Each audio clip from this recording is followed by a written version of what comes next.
Good morning.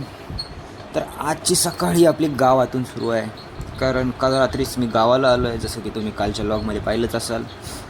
तर बस मस्तपैकी सकाळी उठून निसर्गाचा आनंद घेतच होतो, तितक्यात मला आर्यन दिसला, जो की कुठेतरी कामानिमित्त जात होता. सो त्याच्यासोबत थोड्याशा गप्पा मारल्या आणि त्याला टाटा बाय बाय म्हणत निघायचं डिसिजन घेतलं. तितक्यात मला आठवलं की आमच्या घरात ही आईने छोटीशी पिळू देखील पाळलेली आहेत, कोंबडीची पिल्लं आहेत बघा. त्यांना थंडी लागलेली आहे. त्यांची थंडी पाहून मलासुद्धा थंडी भाजली. मग काय, थेट गेलो चुलीच्या जवळ, जिथे पाणी गरम करत ठेवलेलं आईने. बाजूला मस्तपैकी निसर्ग चालू सानिध्य होतं. पण मला तर थंडी लागत होती. सो मी मस्तपैकी चुलीवरच्या गरम पाण्याचा आनंद घेतला, आंघोळ केली आणि निघालो देवपूजेला. आज खूप दिवसांनी गावाला आल्यामुळे देवाच्या दर्शनापासूनच दिवसाची सुरुवात करायची ठरवली, म्हणून लगेच अंघोळ करून निघालो आणि देवाची पूजा अर्चा केली. आणि मी माझ्या नाश्ता वगैरे करून निघालो थेट कामासाठी रोहाच्या दिशेने, जिथे माझी 2 कामं होती आज. एक तर तहसील ऑफिसमध्ये होता आणि दुसरा बँकेत होता. सो मी रोहाच्या पुलावरून जातानाच तुमच्यासाठी काही इथे दृश्य टिपले आहेत, ज्यामध्ये तुम्ही पाहू शकता. इकडे हा रोहाचा नदीवरचा पूल आहे आणि पावसाच्या पाण्यामुळे काय हत्ताबाई मचवली आहे इकडे.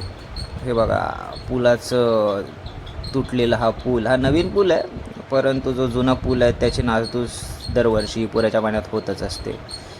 पुराच्या पाण्यामध्ये ही बघा कचरा वगैरे आला आहे. काही माणसं तिकडनं त्या रस्त्यावरनं चालतात, पण तो तुटलेला पूल आपण पाहू शकता. आणि हा पुराचं पाणी नाही आहे सध्या, तर धरणातलं पाणी सोडलेलं, सो ते खूप जास्त होतं.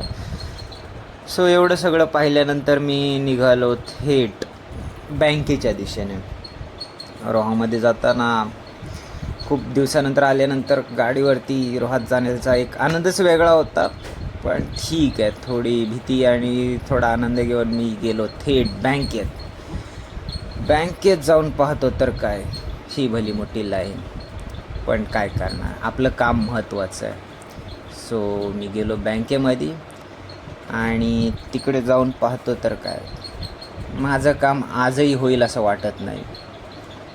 मग काय करणार, कंटाळा आला बँकेच्या त्या रोजच्या कामाचा आणि प्रेशरचा. सो मी निघालो तहसील ऑफिसला जाण्यापूर्वी म्हटलं चालत थोडा रोहा मार्केटसुद्धा फिरून घ्यावं. आणि नंतर पोचलो तहसील ऑफिसला. तिथं देखील हेच कंडिशन, तिथं देखील ही भली मोठी लाईन, आणि आज तिथं देखील काम नाही पूर्ण होऊ शकलं. मग काय, घरी आलो कंटाळलो. सो घरी आलो, फ्रेश झालो आणि निघालो नदीच्या दिशेने जाताना सुंदर ही भाताची शेतं पाहायला मिळाली. इकडे हे मोकळं माळरान जो हिरवागार झालेला आहे खरं तर पावसामध्ये, खूप छान. तितक्यात हे काका पाहिले, जे की शेतीची कामं करत आहेत. सो ते सगळं पाहून खूप आनंद वाटलं आणि पुढं निघतच होतो. तितक्यात आजोबांनी सांगितलं की पुराचा पाणी बघ कितपर्यंत आलं आहे.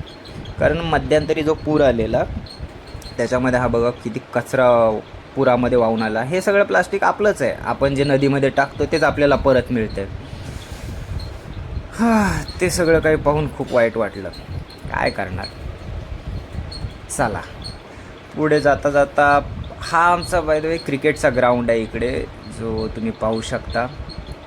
पण आता त्याची कंडिशन काय झाली, इकडेच दरवर्षी आमची KPL होती, खराबटी प्रीमियर लीग. आता तिकडे पूर्ण एकदम चिखलाचा मैदान झालेला आहे. आणि अपोजिटला देखील तुम्ही पाहू शकताय की काय कंडिशन आहे. सगळीकडे तीच आहे, चिखल आणि चिखल फक्त. सो हे सगळं पाहून मी निघालो पुन्हा एकदा नदीच्या दिशेने. नदीवरती आलो. इकडे स्मशानभूमीची इकडे काही मुलं खेळत होती, परंतु मला क्रिकेट खेळण्यामध्ये वगैरे काही इंटरेस्ट नव्हता. सो मी नदीच्या दिशेने जाण्याचाच डिसिजन घेतला. नदीवरती आलो मस्तपैकी. आणि तर हा जो पहिला तुम्ही स्टॉप पाहताय तो आमचा जुना बसायचा स्थानक होता, जिथे नदीवरती आल्यानंतर लोक बसायची. ही बघा नदी, आमच्याकडची नदी. कुंडलिका नदी जी खरापटीमधून वाहते. आणि त्यानंतर हा जुनावाला बसस्टँड, जुनावाला आमचा स्टॉप जिथे आम्ही बसायला जागा होती, आणि हा नवीनवाला केला आहे. इथे सध्या आता आम्ही बसतो. तर ही आहे आमची खरापटीमधली पट्टी, जिथून तुम्ही ही आमची नदी पाहू शकता, जी 2 ठिकाणाहून जाते. एक इकडे डावीकडून जाते आणि उजवीकडून, आणि ही इकडून अशी रोहाच्या साईडून येते. तर अरे हां, ते बघा, ते काका आहेत जे मच्छी पकडत आहेत. आय थिंक खूप वेळ झाला आहे त्यांना. आता पाग टाकतील ते, बघायचं एकदा कसे टाकतायत पाग वगैरे.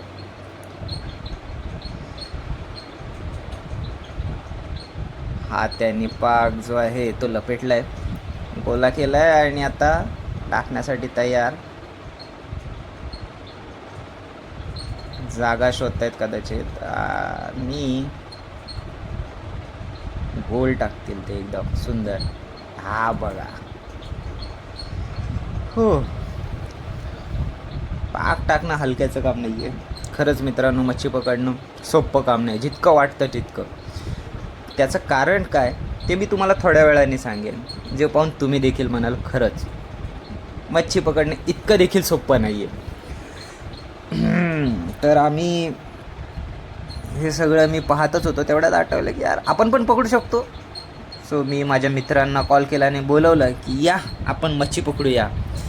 सो माझे काही मित्र आले, ज्याच्यामध्ये साहिल, ऋषभ आणि त्याचा भाऊ ऋषभ, आणि आमचा युवा भाऊ, जो की एक प्रोफेशनल मच्छी पकडणार आहे. प्रोफेशनल कोली बोलू शकता ज्याला तुम्ही. असं आहे ज्याला मच्छीच्या सर्व जे उपकरणं असतात मच्छी पकडण्याचे त्या सगळ्यांचं ज्ञान.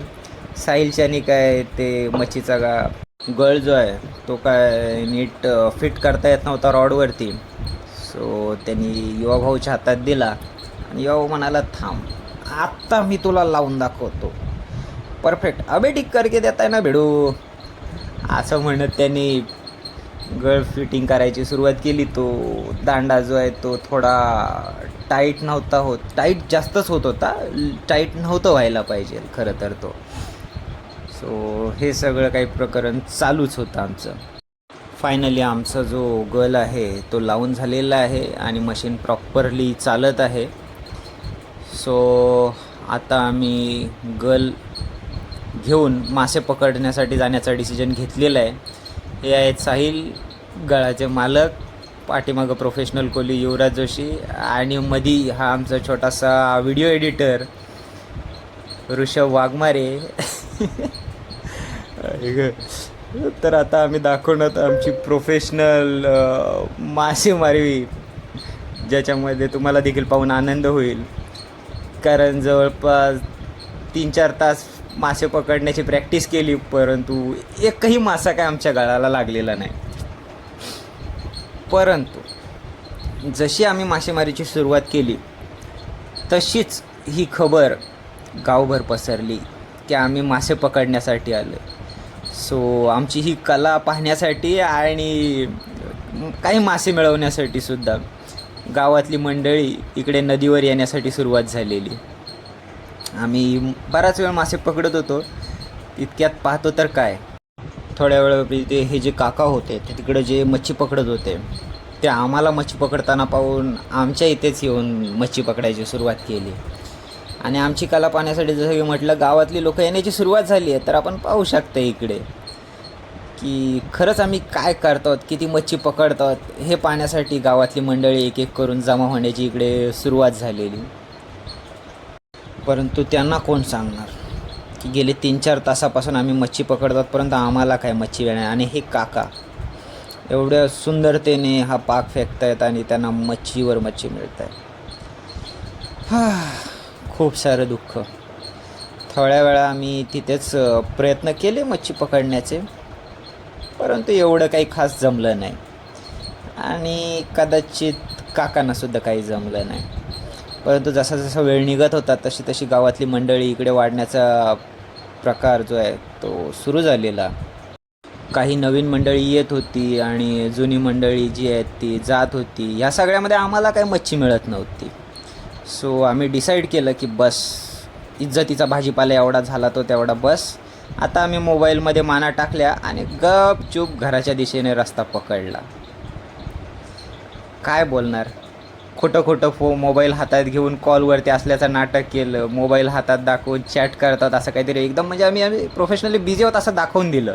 त्यानंतर मी घरी आलो आणि लाईट नसल्यामुळे जेवण केलं आणि झोपून गेलो. तर गुड नाईट मित्रांनो, पुन्हा भेटूया उद्या. Bye bye, good night.